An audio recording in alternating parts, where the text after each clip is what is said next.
Alors, pour cette nouvelle vidéo, je vais aujourd'hui vous parler des 11 questions à se poser pour donner plus de sens à sa vie. Alors, ces 11 questions, je ne les ai pas inventées. Je les ai en fait lues dans un livre de Tim Ferriss et je vais justement vous en parler aujourd'hui avec vous parce que je trouve que ce sont des questions importantes à se poser qui nous permettent d'être bien au quotidien. Donc, si vous n'êtes pas encore abonné à ma chaîne YouTube, n'hésitez pas à vous abonner. Et puis à la fin de cette vidéo, vous pourrez mettre un petit like. Ça me permet moi d'avoir un référencement naturel facilité. Et puis vous, ça vous prend quelques secondes. Donc je vous en remercie par avance. Alors, les 11 questions de Tim Ferriss. La première question, c'est quel est le livre ou quels sont les livres que vous avez le plus offert et pourquoi? Alors, moi, j'ai offert en fait ce livre qui s'appelle L'Alchimiste de Paulo Coelho. C'est vraiment un livre que j'ai adoré, que j'ai lu quand j'avais 20 ans. C'est un livre qui m'a beaucoup suivi et que j'ai lu aussi à mes enfants.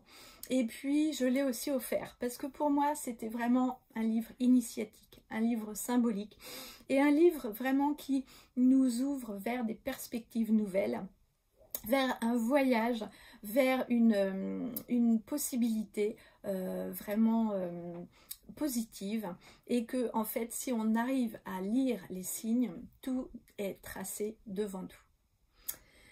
Quel achat de moins de 100 € a eu l'impact le plus positif sur ta vie dans les 6 derniers mois? Alors, je dirais que l'impact le plus positif à moins de 100 €, c'est un tapis de yoga.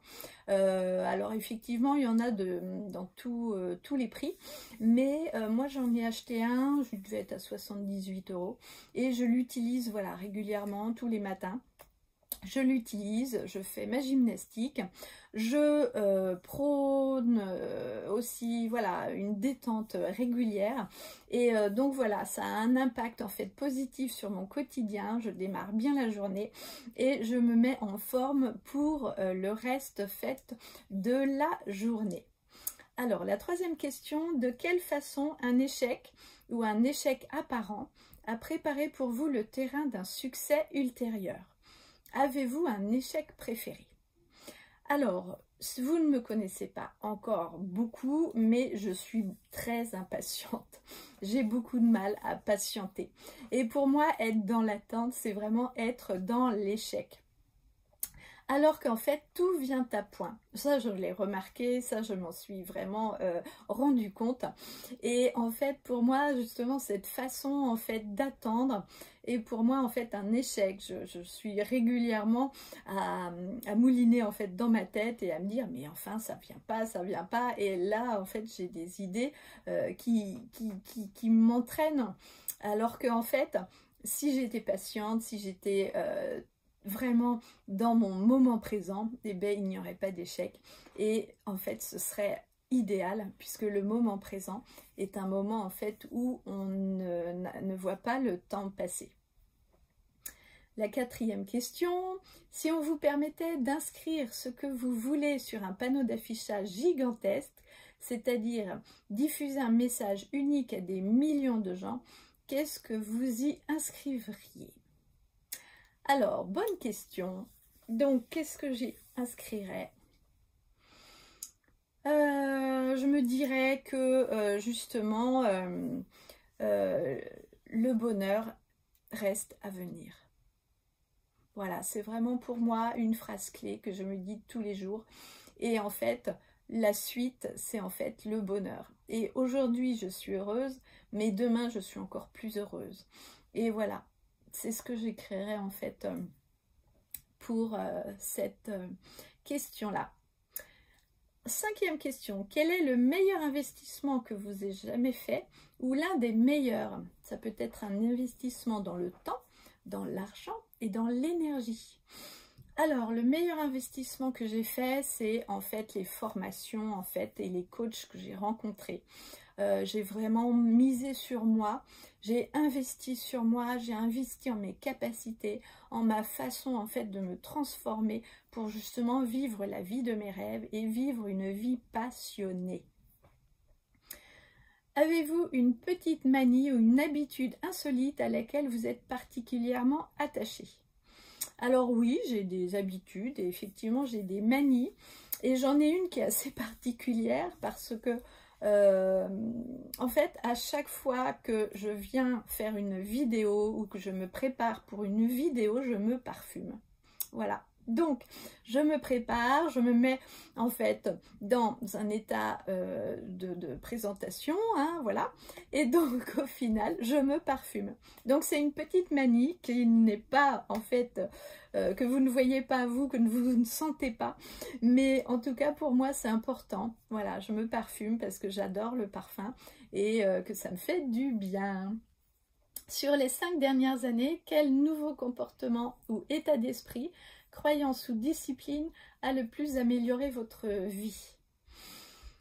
Donc c'est d'arrêter de croire que les autres peuvent me juger en fait. C'est vraiment ne plus avoir en fait et ne plus croire que les autres peuvent avoir un impact sur mes émotions parce qu'en fait ce n'est pas vrai. Eux ils sont avec leurs filtres, avec leurs lunettes et en fait voilà, ils n'ont aucun impact sur mes émotions. C'est à moi de gérer mes émotions, c'est à moi dans ma globalité d'être vraiment sereine avec ça. C'est une image qui me vient, c'est comme un avocat en fait. Vous voyez, vous avez un avocat, il a une peau. Donc cette peau-là, ça lui permet de se protéger. Mais à l'intérieur, il est doux. Et dans son noyau, en fait, là, vous avez en fait un noyau qui est en fait qui est dur, mais dur dans le sens où concentré. Et donc voilà, en ayant justement cette confiance, en étant cet avocat, voilà, même si les autres vous critiquent, eh bien ça n'a plus d'impact sur vous. Et c'est tant mieux. Quel conseil donneriez-vous à une étudiante intelligente et motivée qui s'apprêterait à entrer dans la vie? Quel conseil devrait-elle au contraire ignorer? Alors, une étudiante intelligente et motivée qui s'apprêterait à rentrer dans la vie. Je lui dirais, as-tu fait le bon choix? Je lui dirais... le conseil que je peux lui demander et que je peux lui dire, c'est es-tu dans ta vérité? Voilà, parce qu'aujourd'hui, on n'a pas besoin de perdre du temps, on n'a pas besoin de faire semblant. Aujourd'hui, vous avez les moyens de vivre la vie de vos rêves. Et même si tu es intelligente et motivée, est-ce que c'est vraiment le chemin que tu as envie de parcourir et de faire? Alors, la 9e question, quels sont les mauvais conseils que vous entendez souvent donner dans votre métier ou dans votre domaine d'expertise? Alors ça, c'est vraiment une bonne question parce que, en fait, souvent, les gens qui ne sont pas créateurs, les gens qui sont, en fait, à côté de nous, ils ont des préjugés, ils ont des a priori, et en fait, ils nous envient. Donc, comme eux n'ont pas passé en fait ce cap de vivre de leur passion, souvent en fait, ils nous disent bon, c'est bien ce que vous faites, hein, continuez, hein.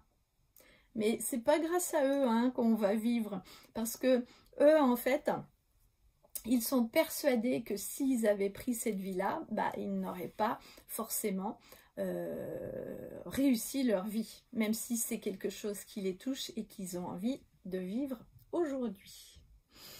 Donc voilà, c'est un mauvais conseil. Voilà, c'est aussi quand les personnes en fait qui nous entourent sont très pragmatiques parce qu'ils ont peur pour nous.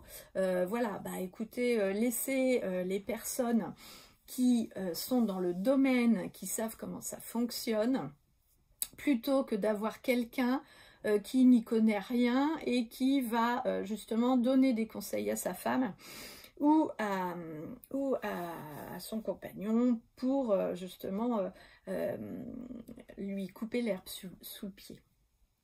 Alors, sur les 5 dernières années, à quoi avez-vous su dire non avec davantage d'assurance ou de facilité? J'ai dit non à différents salons. Voilà, moi c'est fini quoi, je ne fais plus les salons où on est dehors, où on a froid. Moi c'est terminé quoi, je suis vraiment passée par là. J'ai vécu les chalets de Noël sous la neige, j'ai vécu les événements jusqu'à minuit. On n'est pas en fait des personnes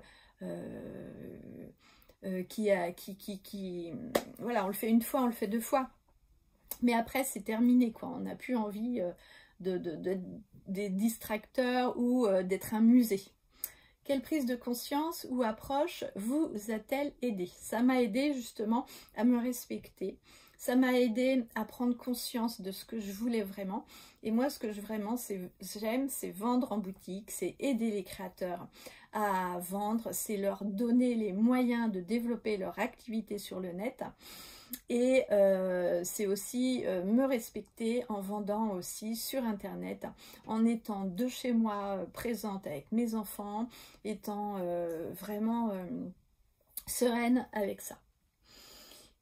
Et la dernière question, quand vous vous sentez débordé ou déconcentré, ou quand vous perdez de vue temporairement vos priorités, que faites-vous?